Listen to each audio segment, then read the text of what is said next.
And joining us now, NBC News Capitol Hill correspondent Ali Vitale, NBC News senior Capitol Hill correspondent Garrett Haake, Reuters White House correspondent Jeff Mason, and former Republican Congressman from Florida, MSNBC political analyst David Jolly.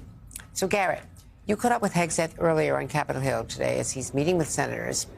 And we should point out, as Kelly O'Donnell noted, he's accompanied on these calls, these personal visits with senators on the committee, with his wife. This is very unusual. That is not usually taking place. And it certainly could inhibit their questioning him about some of the sexual misconduct allegations. In any case, talk to me about his response and some of the comments today.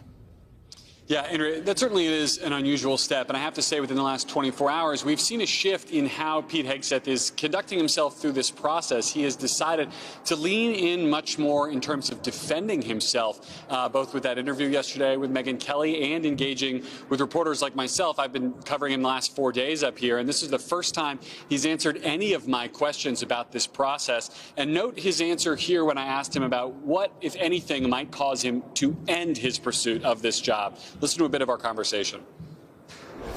Do you feel like you're making progress in these meetings? Great meetings. Yeah. Appreciate the process. Senators give great advice, and this is how the process works. It's not going to be tried out here. It's going to be discussed inside the offices, how we rebuild our military, put the warfighters first. That's what President Trump has asked me to do, and that's what we'll continue to do. Are there any circumstances where you would withdraw from this process? I'm here with the support of President Donald Trump. As long as he supports me, which he told me this morning, I'll be here. Andrea, on that question of advice, he was leaving a sit-down with Senator Mike Rounds of South Dakota. I just ran over here from talking to Rounds about that meeting. He said among the pieces of advice he gave Hegseth is to answer these questions more forthrightly. He's going to have to answer them in a committee hearing at some point, and he needs to be open with the public and open with senators about the challenges he's faced. That said, the one other question I asked him was what is he, Hegseth, telling senators about his drinking, about whether or not he will drink should he get this confirmation. Hegseth told me that's something he's keeping between him and the senators for now. Andrea?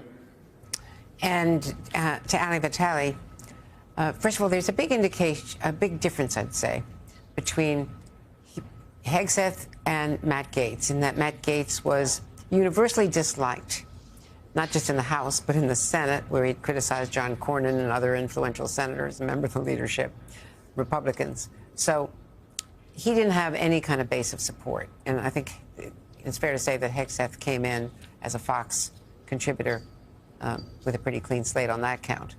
But any indication now of a shift or a collapse of support among Republicans?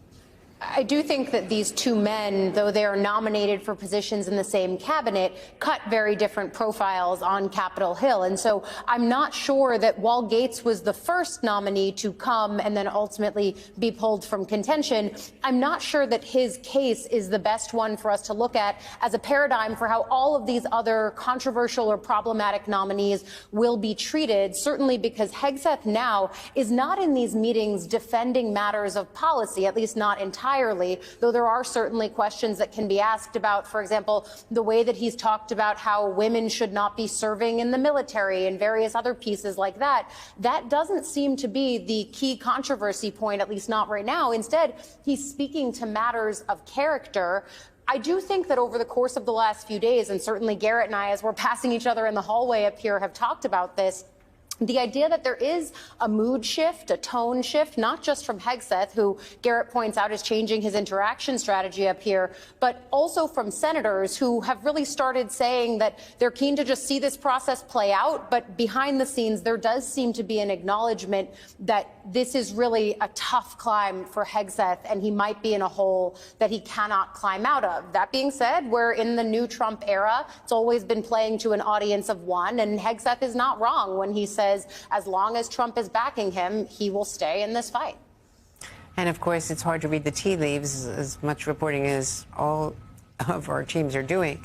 But it was only moments before Matt Gaetz dropped out and announced his own withdrawal that he was saying, and everyone was saying, that he was in it, and everyone was reporting that he was in it and was going to fight it off. David Jolly, Hegseth is using this Trump playbook of deny, fight back. And also, there's a lot of reporting that Governor DeSantis has been considered, Joni Ernst as possible replacements, Senator Hagerty. What do you know about that, if anything, about the DeSantis relationship with Donald Trump and whether he'd be a good alternative, since you're a Floridian? Yeah, I think fighting to save the nomination is Hegseth's only strategy. One, to convince senators, but also to Allie's point, for the audience of one. If he is going to be saved by Donald Trump, he has to prove to Donald Trump he's a fighter. We know that's what the former president really likes to see in his cabinet picks. But it does appear, though, that this may be dead man walking for Pete Hegseth, because everyone on this panel has been in politics long enough to know that sources around the president-elect don't leak out alternative names if the president-elect isn't serious about pulling the rug out from under Hegseth. And one of those names is Joni Ernst herself, who would be a commanding pick in Republican circles, certainly sail through confirmation. Ron DeSantis would likely sail through confirmation as well. The intriguing thing about Ron DeSantis, we know the animosity between the two is real, but Ron DeSantis has the opportunity to appoint the next Florida senator should Marco Rubio be confirmed for Secretary of State. Trump world wants that Senate seat to go to Laura Trump. Ron DeSantis has other people in mind. Is there a deal to be made? It certainly feels kind of icky, transactional, but that's the way politics is played. Trump might say, Governor, you can be SecDef if my daughter-in-law can be the next senator. We'll see if that's what's going on. Stranger things have happened up there, as a matter of fact. I want to bring in Jeff Mason here and ask you about Elon Musk and all of that. But let me clear up one thing about Hegseth.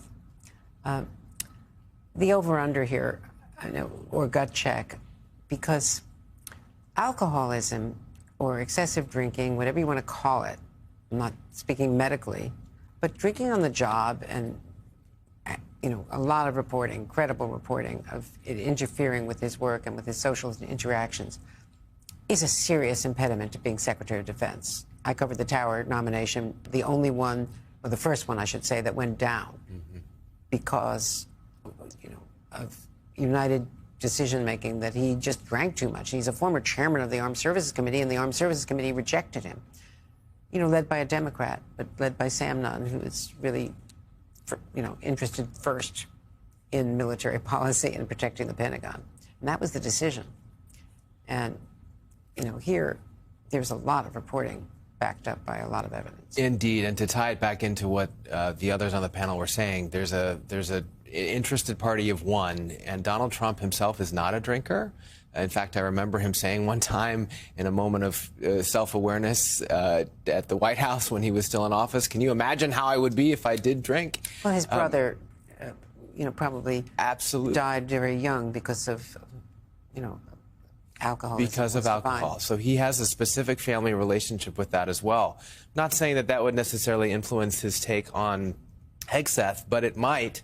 And in general, having these stories out there, not to mention the potential for someone to be in that post and then have those stories continue, especially if alcohol did continue to be a part of his life, not something the president-elect wants to see. Let me ask you very briefly about Elon Musk and Vivek Ramaswamy, because they're saying that they can cut $2 trillion from the budget deficit. Rather, it's a $2 trillion deficit that they can cut $500 million right off the bat without going back to Congress, and that they can cut 75% of the workforce.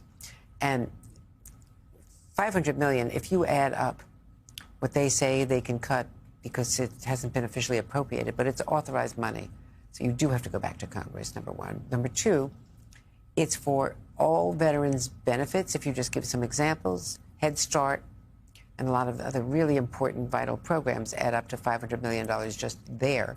And 75% of the workforce, according to an analysis by Stephen Ratner today on Morning Joe, Republican presidencies have increased the workforce for a lot of reasons, the financial services collapse and a lot of other reasons, COVID, but more than Democrats have. Yeah, not to mention the fact that tax cuts have also driven up the deficit, and that's something that Democrats like to hammer against Republicans as well. Yeah, I think you said two important things. One, they will have to go to Congress, and two, a lot of these cuts are going to impact people who are citizens and voters that Donald Trump is going to still want, and the Republican Party is still going to need. Now, obviously, there's a big difference philosophically between the Democrats and the Republicans on things like subsidies and money for the poor, but there's still a lot of this impacts people in states across the country that are both red and blue.